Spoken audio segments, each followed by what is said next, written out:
Olá pessoal, sejam todos bem-vindos. Aqui é o professor Diego. Dando continuidade à nossa disciplina de entomologia agrícola, vamos conversar sobre o desenvolvimento e o crescimento dos insetos. Ao longo da nossa disciplina, a gente já tem falado sobre algumas particularidades dos insetos. E uma delas que a gente comentou, foi sobre as características do tegumento. Os insetos são providos do que a gente chama de exoesqueleto. E para que ele possa crescer, ele precisa se livrar desse exoesqueleto. Outro ponto também que nós já conversamos é sobre a metamorfose. Então, o inseto, ao longo de sua vida, ele muda de forma. E então nós vamos ver mais algumas particularidades aí dentro desses processos aí do crescimento e desenvolvimento. Como, por exemplo, o desenvolvimento aí, dos tipos de larva. Existem alguns tipos de larva.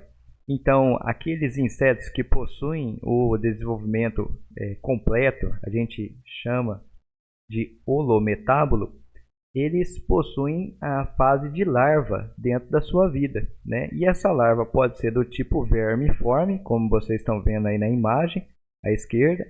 Uma larva ápoda, sem a presença de pernas, é típica, da ordem Diptera. Pode ser também uma larva euriciforme, é a larva dos lepidópteros. Olha lá, a presença das pernas abdominais aqui, E lá na frente, os 3 pares de pernas que posteriormente vão se transformar nas pernas das mariposas. A larva também pode ser do tipo limaciforme, ápoda, semelhante a lesmas. Algumas dípteras e a família Syrphidae possuem esse tipo da família Syrphidae, possuem esse tipo de característica aqui, da sua larva. Outra larva é a curculioniforme, por conta da presença desse tipo de larva ocorrer na família Curculionidae. O exemplo é o bicudo, seja o bicudo da cana-de-açúcar, o bicudo do algodão, eles possuem essa característica aqui de larva. Então, quando você vê essa larva aqui, você já fecha o diagnóstico, você já sabe que trata-se dessa família dos coleópteros, Curculionidae. Outro tipo de larva é a carabiforme. Ela é típica da família Carabidae. Dá uma olhada aqui, Esse daqui é o aspecto da larva. Esse aqui é o adulto, esse aqui é a larva da família Carabidae. Pode ser também escarabeiforme. Então, outro tipo de larva, típico da família Scarabeidae. O exemplo é o pão de galinha, um nome comum que a gente dá lá no campo. Esse aqui é um pão de galinha. O pão de galinha é da família Scarabidae, é a fase larval desse coleóptero. Outro tipo de larva, a larva campodeiforme. Ela é típica dessa família Coccinellidae. Essa família aqui é a família das joaninhas. Então dá uma olhada aqui nessa larva, olha, não tem nada a ver com a joaninha, Mas mesmo assim, ela é uma das fases da joaninha, aquela joaninha adulta que você conhece, E ela também possui o hábito predador, Tem o aparelho bucal mastigador também. Olha quanto pulgão aqui, ela vai se alimentar, desses insetos pragas. Outra família é a Elateriforme. Essa Elateriforme é típica da família Elateridae. Então, larvas desse tipo aqui, são provenientes de insetos da família Elateridae. Um exemplo é a larva arame. Acabam se alimentando, de raízes, ficam no solo. Outro tipo de larva é a família Buprestidae. Ela é ápoda, sem a presença de pernas. É típico da família Buprestidae. E outra, a Cerambiciforme, da família Cerambicidae. Perceba aqui que a cabeça ela é mais larga, e os segmentos do seu corpo ela também é mais larga em comparação à Buprestiforme. Ambas acabam fazendo galerias nas plantas as quais elas atacam. Aparelho bucal mastigador também. Quanto aos tipos de pupa. Então a pupa pode ser do tipo livre, coarctada ou obtecta. Livre, coarctada ou obtecta. Esses são os tipos de pupa, certo?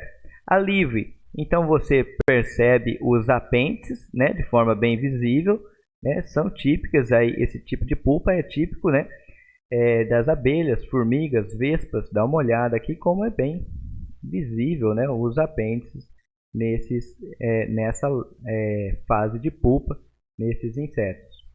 Pode ser também a coarctada. A pupa ela é envolvida, né, por uma exúvia, então tem uma casca nela, e essa casca a gente chama de exúvia. O exemplo são os dípteros. Então as moscas têm esse tipo de pupa.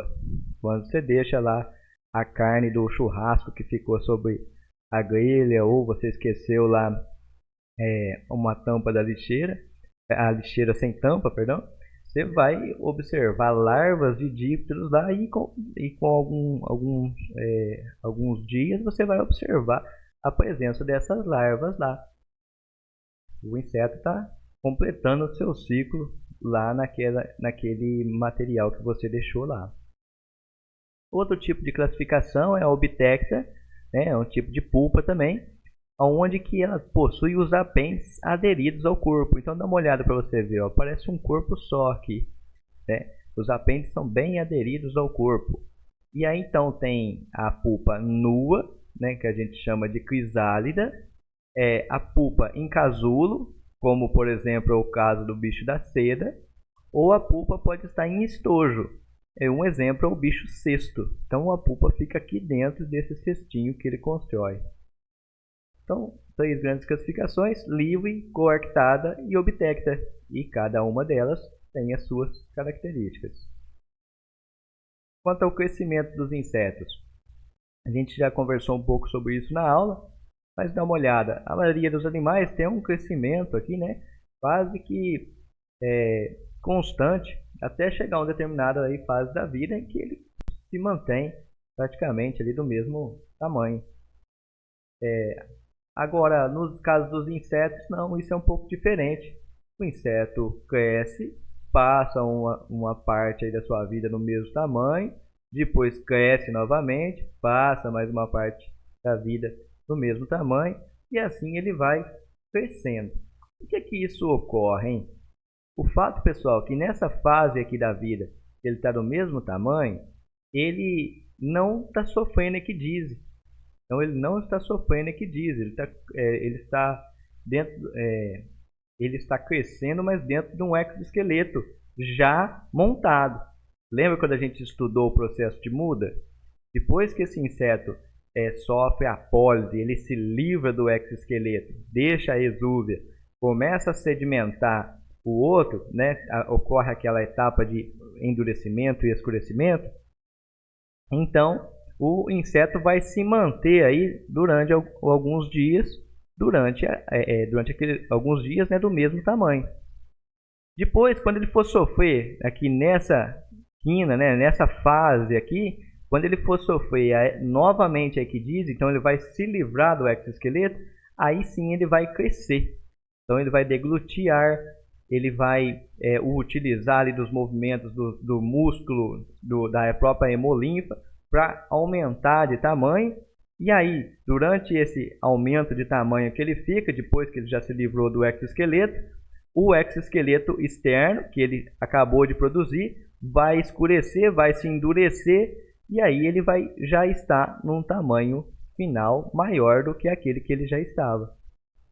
Então, sempre para o inseto crescer, ele vai precisar sofrer, né, o processo de muda, ele vai precisar se livrar daquele exoesqueleto para que ele possa crescer. Tudo bem? É muito comum nessa fase, então, pessoal, ocorrer algumas confusões. Enquanto o inseto está crescendo, ele ainda não está maduro sexualmente falando, ele ainda não está adulto, né? Então, nessa etapa, mesmo que o inseto esteja ali, né, mas ele ainda não é capaz de se reproduzir. Outra questão, é comum que insetos, logo nos primeiros instares, né, então cada etapa dessa daqui, né, de vida em que o inseto não cresce, a gente chama isso de instar. Então, em cada uma dessas etapas, nas primeiras etapas, nos primeiros instars, o inseto praticamente ainda não causa dano significativo. A injúria dele representa muito pouco. O fato é que à medida que esse inseto vai crescendo, vai sofrendo equidízios, esse inseto já começa a causar danos, injúrias, né, que aí, dependendo da intensidade, né, começam a causar danos, o que pode levar a eventuais prejuízos. Dentro dessa linha, os percevejos, por exemplo, a gente considera percevejos causadores de danos a partir do terceiro instar. Antes do terceiro instar, a gente não considera dentro da nossa contagem. Né? Então, é o processo de equidízise, né? Olha aqui a exúvia aqui embaixo, ela deixou esse tegumento para trás e está aqui em cima, né, sofrendo aquela etapa do endurecimento e escurecimento da sua do seu novo tegumento. Aqui uma imagem só bem representativa, né, da cigarra saindo, deixando a sua exúvia, é o processo da equidízia.